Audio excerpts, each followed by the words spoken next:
Hi everyone, Editor Sam here. Welcome to this week's episode of The Big Fat Hunt. Unfortunately, we've had a bit of a technical difficulty, which has meant that our episode this week will be delayed by a week. That's okay though. What we've got for you this week is another look back into the archives of what was previously called Everything You Didn't Need to Know About. So this is our second ever practice episode that we did way back in the first lockdown in 2020.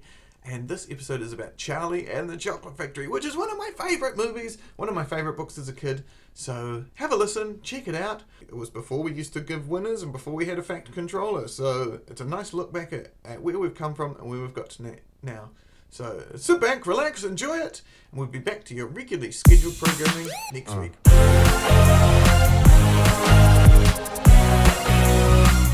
Fact Hunt! John Cleese once checked out my wife, and it was an honour. I would have gladly let him do it again. I think we've all checked out your wife, Sam. She's pretty fit. Is she the only woman that he's not paying child support to?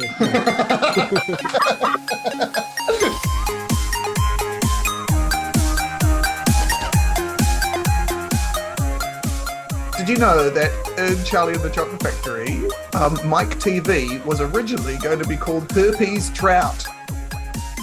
Herpes Trout. Do you think do you think like herpes was already like a word in common kind of usage at that time, or do you think Surely.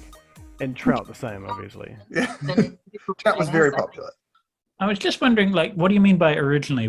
Was this for 30 seconds before he came up with a better name? Or I wonder if originally he had a different idea for what the kind of punishment for that character was going to be, and maybe he just had sex with a trout and got an STI like Nicki Minaj's cousin.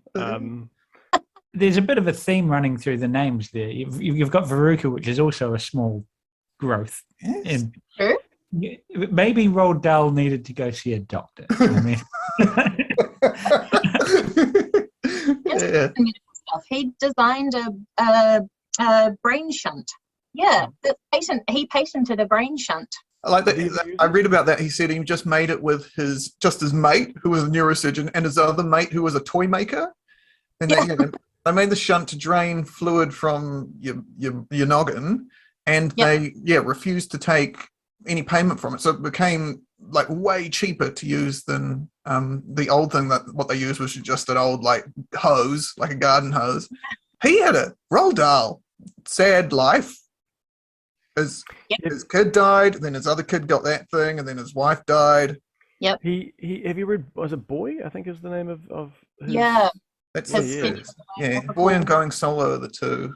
I always think about the book at the part when he gets his adenoids removed, and it's the most brutal scene. Yes. Basically, it just opens wide. He just gets the skull. And it's a dentist too, isn't it? I Sam. think yeah. We never learned. I'm a trained dentist, and we never learned how to do that. Remove We just someone's said, adenoids yes. with the scalpel. I feel like that's in between modern medicine and barber surgeons, where it was just if it bleeds, I'll fix it. I found out that Roald Dahl was 6'5". He was really tall. It's because he was Norwegian. Is that a thing? All Well, his Norwegians are Roald 6'5". Roald is a Norwegian name. And Dal is an Indian dish. It's delicious. It is. there's a point in Going Solo where it's pointed out to him that he really should be piloting bombers or something nice and big rather than fighter planes. Wait, didn't he go to the USA and seduce the president's wife or something like that?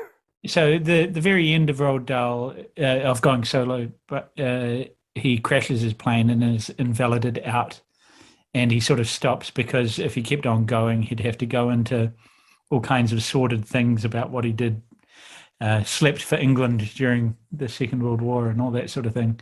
Yeah, he was like a honey trap. Mike TV is the his story in the original movie was he was the most obnoxious kid, but also he was destined to be like a fighter pilot or the kid who got fight up into space or something like that. He's just do it. That was a bizarre the whole thing was pretty bizarre, but at that point I really did lose my suspension of disbelief. Really? Up until then? Everything seemed normal to you until then. It was pretty good. In the book, he gets like in the book, when the glass elevator is kind of spoiler alert. There's a glass elevator. As they're like traveling over the factory, you get to see all the different kids who got like their punishment, and then they kind of how they fix them up. And he gets stretched out like taffy, and you can see he's like ends up like 6'5". Whoa, whoa, whoa, whoa, whoa, whoa. Yeah. That's how tall Roald Dahl was. It was Yep. Roald Dahl giving us his own origin story. Sneak. The Violet Beauregard, the one who turned into the blueberry, gets like flattened. Yeah. So she ends up like Used. she ends up like two-dimensional. That's awesome. I just really appreciate that, having seen those horrible mutilations, Charlie's still like, yeah, sure, let's get in this, let's just go to space. That seems fine. Yeah, that'll be fun. So Roald Dahl hated the movie so much that he refused to give the rights to them to make Great Glass Elevator as a movie. So that's why there never was one. Also because it's bonkers mad. Yeah. And then when he died, Roald Dahl, he was working on a third Charlie and the Chocolate Factory story that no one knows what happens in it. The story of Grandpa Joe. Grandpa Joe finally gets his redemption story where he makes up for lying in bed for however long he was. Just And then just gets up and walks being a burden. straight away. Oh my Yeah, god! There's apparently a big subculture of hating Grandpa Joe. There's an entire internet culture called "We Hate Uncle Joe," and it's just so angry. Is it just these people who wander in after family gatherings and are like, I hate Uncle Joe, and then they realize this is actually about a fictional character? I think it crosses over quite a lot. I think most people assume that if you have a crappy Uncle Joe, he's channeling the spirit of Uncle Joe. Sorry, can we please say Grandpa Joe? His proper Grandpa Joe. like, Grandpa Joe. I know you might hate him, but please give him the respect and calling him by his proper official name.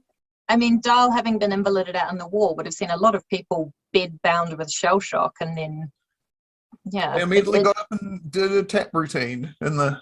Yeah, and he cured everyone in his ward by just waving bits of gold paper around and thought, I need to put this in a book. If only there were more chocolate factories around during the war. There are 1.5 million chocolate farms in the Ivory Coast or Côte d'Ivoire. It's quite a lot. Like Cocoa. The world's cocoa comes from? Cacao. Which is ironic because ivory is white and chocolate is not white. There was a song about that. Ironic? Yeah. Ebony and cocoa beans. No, that would be the same. Very good point. It'd be cocoa beans and ivory. and ivory. You don't hear a lot of elephants being killed for their cocoa beans, though. So Like, people don't realize that you can make white chocolate just by getting the cocoa butter out and conching it and adding stuff to it. They think you have to actually get an elephant and dig it out of the tusk. I always thought white chocolate was just made from like adding mayonnaise to chocolate. Please try that and report back on your No, white chocolate is the chocolate you have during brunch. Oh, is that so? And then you Just 'cause graduate to it's- milk for lunch, and then No, it's just that brunch After is just dinner 100% white people culture. Yeah. Speaking of chocolate, they did actually end up making Wonka bars. yeah. And the Wonka bars themselves were made by the Quaker Oats Company, which is bonkers because also the Quaker Oats Company are not run by Quakers. They just chose Quaker Oats because they're like Quakers seem nice and like hardworking, and people want to eat Have a them. reputation for simplicity. Yeah, so let's just have Quaker Oats. Let's just put Quakers on the, and that's how it happened. So yeah, but the Wonka Company no longer exists. Because they used to make nerds.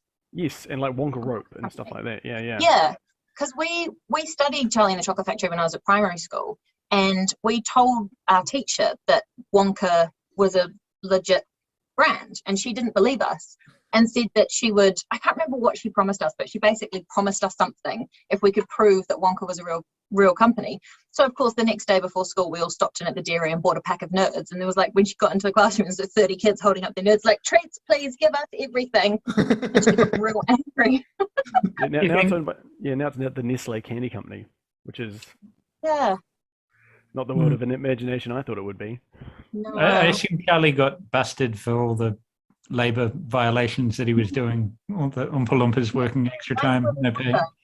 Yeah, like Willy Wonka and Nestle are carrying on the tradition of indentured servitude and getting very small people to do jobs that they're probably not really supposed to be doing. Funny you say that about Nestle. Yeah.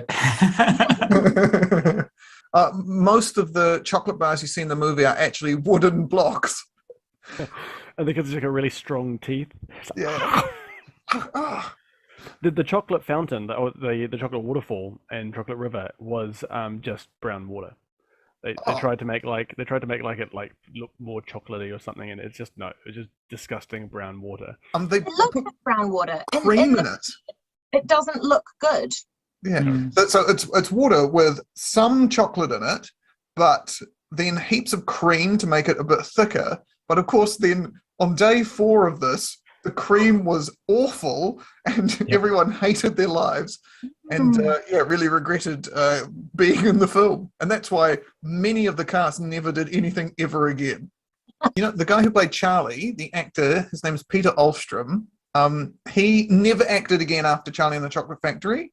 He once worked with Dunkin' Donuts to give out golden tickets to children, which gave the children 1 year's unlimited supply of coffee for children. Did he do this exclusively to the children of people he didn't like? Yeah. It's like, cut me off in traffic, will you? Hey, child, here's a free voucher for all of the coffee you want and a free puppy as well, because why not? Grandpa Joe was actually like a hard out actor. Like he was very big before he became Or the the injury. most hated man. Yeah, before he was bedridden with those 3 other weirdos. He won an Oscar, and he beat out the guy who played the Artful Dodger and Gene Wilder to win the Oscar. Jack For Charlie and the Chocolate. Albertson did. He nearly got an EGOT. He got an Emmy, an Oscar, and a Tony, I think. Do you think when they were on set for Charlie and the Chocolate Factory, he just kept cutting in front of Gene Wilder and being like, sorry, this is for Oscar winners? Did you guys do the Cadbury tour in Dunedin? Yeah. And God, when they that used was to have the disappointing. chocolate waterfall? Like 4 times, it was great. I loved it. I thought the chocolate fountain or chocolate waterfall was amazing and genuinely shooketh how big it was. It was like 2 or 3 stories that it just dropped. Yeah. But then I flattered with someone who worked at the Cadbury factory and she was just like, it's awful. The chocolate gets everywhere. I'm constantly like picking bits of chocolate out under my nails and my clothes. And it's like, yeah, that does sound awful. As you walked up the spiral stairs, like around it, if you touched the railing was covered in chocolate, and it's Yeah, disgusting but it when wasn't you just chocolate because, again, they had to add like oil or something to it to keep it viscous enough to actually drop. So And it yeah, it smelled was bad. very. I don't know how it stayed open for as long as it did because it was essentially like a metal curving staircase inside an old grain silo or flour silo or something, just coated in oil that had like aerosoled out of the dropping chocolate. So it was Please do not smoke. Yeah, no naked flames, please, for the love of God. And you were banned from singing the down every time. you were banned from singing the World of Imagination song. So yeah. Good song. That's so spooky. There are some creepy songs in that film. The Candyman can, as an adult. Did you know Sammy Davis Jr. Yes. was so desperate to play that part, like he really wanted to in the film, and they had to say that you can't because you're too famous and it will detract from the rest of the movie. But then he went on to sing that song, and it came to #1. It was his biggest hit of all time, the Only Candyman. #1. Creepy It's song, only yeah. ever #1. Such a What good did- song. Happened that the 7-year-olds who the movie was marketed at would stop in the Sammy Davis Jr. scene and go, oh no, I know this guy. This is, Mum, I need to leave. This was too much. I can't accept this. Like, how does that work? I think they wanted to be able to show the movie in the South. I think Oh, no. Yeah, good point, Kenny. Need to keep their suspension of disbelief going, eh? It's also the modern equivalent, I guess, of having Ed Sheeran show up in that episode of Game of Thrones, which I still maintain was the most disappointing thing about that entire 8-series arc. We'll it's do a Game good of thing that it Thrones only in went the for version. 7 series and never there wasn't no 8 series. Sorry, yes. I found out how much chocolate you'd have to eat for it to kill you. It's only 10 Ooh. kilograms. Is that based on like when your pancreas would just give up and die, or lead poisoning? See, No, that's if it lands on you. I would say it's probably just the actual size of 10 kilograms of chocolate. Yeah, it's a lot. You're talking about in a short space of time, though, right? Because Yeah, I've one sitting definitely like- eaten 10 kilos of chocolate. I probably got through that in maybe 2 days. Because that would be the LD50, the how much of something you need to eat until Yeah. it kills half the people who have it, and so like the LD50 for a person will be different to like a cat or a dog. Notice, by the way, that there are no dogs at the chocolate factory at all. Not That's sure how why. they make the luscious hazelnut Whipple centers. That's 100% pure golden retriever. They lure them in with chocolate. Yeah. I was wondering, do you think werewolves can eat chocolate? I think Sometimes. yes, but not on a full moon. They're like the opposite of women on their periods. In some ways, they're the same. What if it was a werewolf that ate chocolate just before the full Careful. moon and then turned into a wolf? Like, Thank you so much for keeping on talking there, Tom. Well, Yeah, just talk over whatever Jen's about to say. Keep on All right. going. Oh, have you guys ever been to the chocolate shop that theoretically inspired Charlie and the Chocolate Factory? no. It's in central London, really close to Fortnum and Mason. There's this really old shopping arcade, and it's beautiful. And damn it, I can't remember what the shop is called, but it is amazing, and it's all beautifully colourful, and it's like got bright pink boxes full of chocolates and stuff. And apparently Roald Dahl used to work near there, and he used to walk through that arcade, and that arcade is what he based Willy Wonka's Chocolate Factory on. That's amazing. That's really cool. So there was meant to be another kid in Charlie and the Chocolate Factory, but they cut her out. Did you guys hear about this one? No. From the film. It's Miranda Piker was her name. which is great. So a little bit of a fish scene there. Sorry. Pike, and goes with trout, I guess. But she was the daughter of a headmaster, and she really liked school. So her big thing was there was this spotty powder that you'd put on your cornflakes in the morning, and it would give you spots for just long enough to get off going to school. And she took umbrage at this and decided to shut it all down. So Willy Wonka killed her. Well, He gave her smallpox. Just right in front of everyone else? it sounds like I'm joking, but he shut her in the machine with everything. And and for some reason they decided that child murder was bad or something, and they culled it out of the book. But she didn't make the final cut. I found it, in the movie where they've got they're in that terrifying boat that weirdly has the exact right number of seats for the people excluding Augustus Gloop, who's just died. The Oompa Loompa, the actor driving that boat, thought he was actually steering the boat when it was on a railway. So he's like, oh, thought he was doing it, poor guy. When did Apocalypse Now come out? Because I'm just thinking, like, there's Charlie. You've got to keep away from Charlie. Charlie's coming out of the trees. Do you think this do you think that Charlie and the Chocolate Factory is a metaphor for the Vietnam War, Kenny? Yeah. I'm just wondering. There's a boat trip. There's the pointlessness. When was the Vietnam War? 70, right? 67 to 72 or something like that. New Zealand was involved. 63 And then to Charlie and the 62. Chocolate Factory was written in 68, I think. Then the movie 71. No, the plot thickens.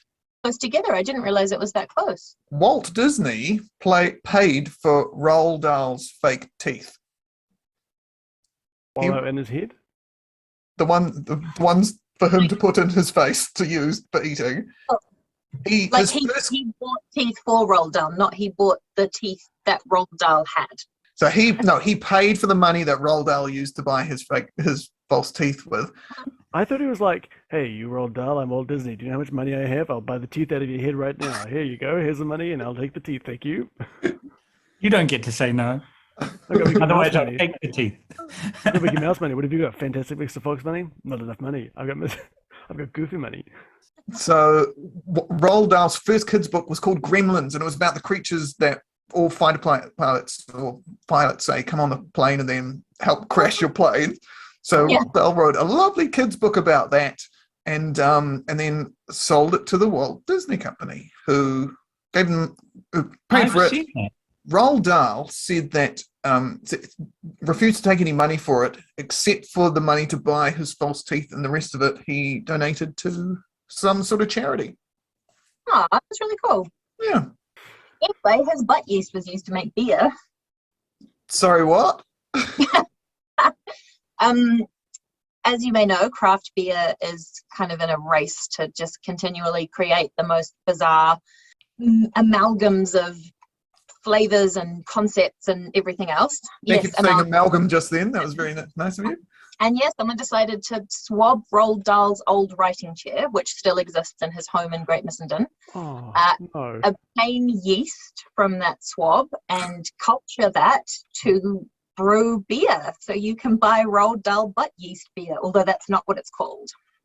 Fantastic, Mr. Froth. I was thinking of like Schnozwater or Gus Yeah. Roblitro or something like that. Oh. Wow, that sounds impressive and disgusting. Incredibly Yeah. disgusting. Those things, yep. You could go for a Harry Potter crossover and have butterbeer. The one Roald Dahl pun that makes me really sad that no one's taken up is in Cardiff in Wales, because he's Welsh, obviously. There is a Roald Dahl Plus, which is the Welsh word for like place or square, in the middle of Cardiff, next to the it's like the National Arts Centre or something. It's a massive sort of concert venue, big cultural centre. Also the secret entrance to Torchwood for I think at least 2 of them. I did wonder, yeah. Yeah, that's Roald Dahl Plus. And no one has put up a Roald Dahl doll house on Roald Dahl Plus. You could have an Indian restaurant there. It's hard to roll the dough. It's not very sticky. If he'd gone in with the Quaker Oats team, they could have made rolled oats. Oh, yeah, just a Oh. small porridge shop. It's very good. I would buy rolled oats. Hey, what do you guys think the moral of Charlie and the Chocolate Factory is? Kill your opponents? Yeah. Hope that everyone dies before you do. Yeah. I mean, that's how Grandpa Joe made it out. He just literally waited for everyone else to get too decrepit to be able to go with Charlie. He was just the nicer of the 4 terrible, terrible grandparents. How convenient. Yeah. Well, is it Joe and Josephine and George and Georgina? That's Oh, there you go. Weird. that seems like when the first one couple did it, the other couple were like, "Well, I guess we have to." I think the moral of the story is rich guys be crazy. If you're a white male, survivorship bias is on your side. German people love chocolate. Do I look like condescending Wonka? Yeah. A little bit. Yes. Isn't that so great that that's Gene Wilder's lasting memory? Is this stupid meme? He did so much great stuff. And But then he they- was, A weird hybrid of that and then Blazing Saddles. Yeah. So Yeah. and then Johnny Depp came along, and Oh. thankfully no one We do ever not speak remembers to that. that. No, like the best thing in the world that no one remembers the Johnny Depp version of Willy Wonka. Gene Wilder was that good. He overshadowed Johnny Depp. I just want to talk about Vermeersch's knids because I think they're the coolest, weirdest creatures ever. Yes.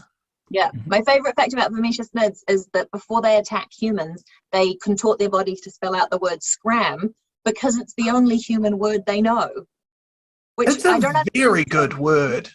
Number one, it's not a particularly common word. And number two, why they feel the need to spell out anything in the language of the creature they're about to eat. It's a very caring thing. It's kind of like going up to a chicken and going, "Quack, quack." Walking down the corridor, like, I don't need to run after you. I'm just going to walk slowly. I'm going to give you warning. Maybe they were the original adrenochrome fiends. And they wanted people to be really scared before they ate them. One of my favorite things about Gene Wilder is that when they because they offered a bunch of people the role. Well, they were talked about a lot of people for the role. Apparently, it was like the Pythons they were talking about, and all these different people. But Gene Wilder, they offered it to Gene Wilder, and he was like, "I'll do it, but the only time I'll do it is if my first entrance." And he basically describes the entrance of Willy Wonka coming in, and it's so good. And you're like, man, Gene Wilder. Yeah. He had some strong Eric Idle overtones. Like you could imagine them being related. They apparently weren't big enough to be a Willy Wonka at that point. Oh, I thought you meant big, like emoting big. And I was like, No, wow. Because John Cleese Cleese. is massive. Cleese is Yeah. 6'5", the same height as, I don't know if that's true. John Cleese once checked out my wife, and it was an honour. I would have gladly I let him think, do it I again. think I think we've all checked out your wife, Sam. She's pretty fit. Is she the only woman that he's not paying child support to? He goes on tour just to pay for all his previous dalliances. And then he talks about it. That's, you know, It's like, 90% of his comedy from him.